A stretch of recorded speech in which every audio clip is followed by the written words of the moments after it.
This is the Productivity Podcast with Timothy and Ndika. Hey there, welcome to Productivity Podcast with Timothy and Ndika, where we get to share ideas and tools on personal and organizational productivity. So last week we began a series on finding purpose, and we defined purpose as the reason why a thing exists in a place. Last week we shared 2 keys on finding purpose, which were pain and problems. So this week we are going to do 2 keys, and then in the third part of this series we are going to do the last 2 keys. The third key to finding purpose is people. Now, remember when Jesus came to earth for the Christian guys, right? And it was recorded that he was asked several questions, but those questions were pointing to his purpose and assignment on the earth. For example, there was this guy that met him by night, Nicodemus, and was asking him things around being born again. It was like, does it mean I have to go back to my mother's womb and then come out again? Then disciples were asking him, what does it take to be saved? And then one rich young ruler was asking him, what does he need to do to gain eternal life? So all these questions now are obviously pointing to the fact that there is something about Jesus and salvation. There's something about Jesus and eternal life. And obviously, his assignment was to come and save the world, to come and bring us back to God and give us eternal life. And those questions, right, they were not directed to random persons. They were always directed to Jesus Christ. Why? Because there was something about Jesus Christ and salvation. So let me give you a personal story. When I was going through medical school, people were asking me different things about personal productivity, self-leadership, and balancing, life in general. And that's how I knew that there is something about me and productivity. Okay, so they'll meet me and be like, Dr. Tim, how do I balance work and school? How do I do business as a medical student? They'll meet me and be like, Dr. Tim, how do I make new friends? How do I grow my influence? All the questions that they were asking me were revolving around personal productivity. So I spoke to my father in the Lord, Dr. T, and he told me to build a community with those kind of questions that people were asking me, and that's how I founded a community called Dove Club.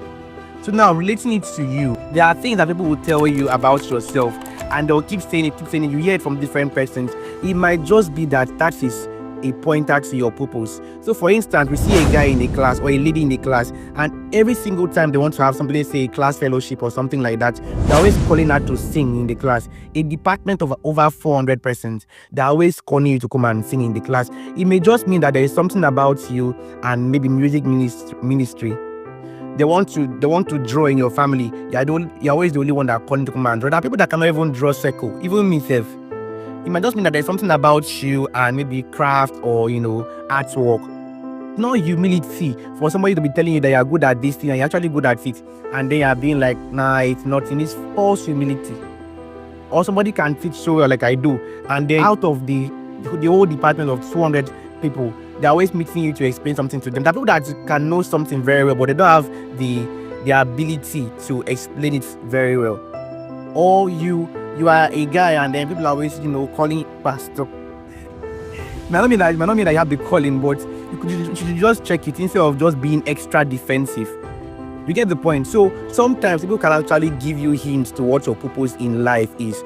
So the fourth key to finding purpose, and I love this one so much, is potential. This one seems so obvious, but at the same time, people trivialize it greatly. Potential. There's something we learn in medical school called the structure-function relationship, meaning that the way God designed your body parts is for them to carry out a particular function. It applies to you too. The way God designed you is because of the purpose He wants you to fulfill. So, in the human body ear, there's another ear called the pinna. The way it's shaped is so that sound waves can easily enter into your ears, and then you get to hear. So, there are different abilities that you have, different potential that you have, different gifts that you have, that are intentionally wired into your being so that you can carry out a particular function on the earth. In the last episode, I talked about Joyce Mia, how that she was a teacher of the word. She's the teacher of the word. She tried out many things in her story on finding purpose. She tried out going for events. She said that when she was sharing tracts, people were rejecting her tracts. She tried joining the children's church. Maybe she had something about children, raising children. But when she joined, both the children and her agreed that was not her thing. She tried being an assistant to her pastor in her church there. She said that she was sacked on the first day. But then she now joined a cell group or a Bible study. And they started teaching and teaching and teaching, and people loved it, and she loved it too. And that's how she knew that, okay, there was something about her and, teaching the world.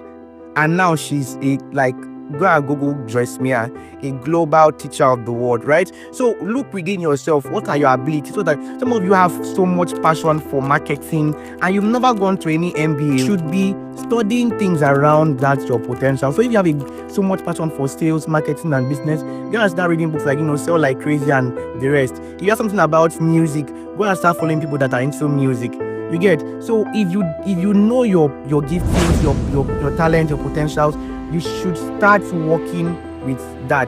I don't understand how students will have a holiday and they are like, they don't know what to do with their lives. For goodness sake, you are a singer. Can you just be singing? You say you're a writer. Can you just be writing? I should be seeing your poems online or your stories on Facebook or your articles on various blogs every single day.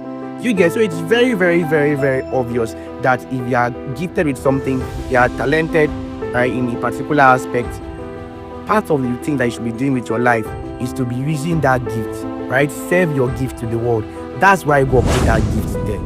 Alright, so we'll share the last 2 keys in the last episode. If you're listening to this on Spotify, please follow the channel. If you're listening to this on YouTube, still subscribe to the channel. And I really appreciate those that are sharing our content and commenting. I love you so, so, so much.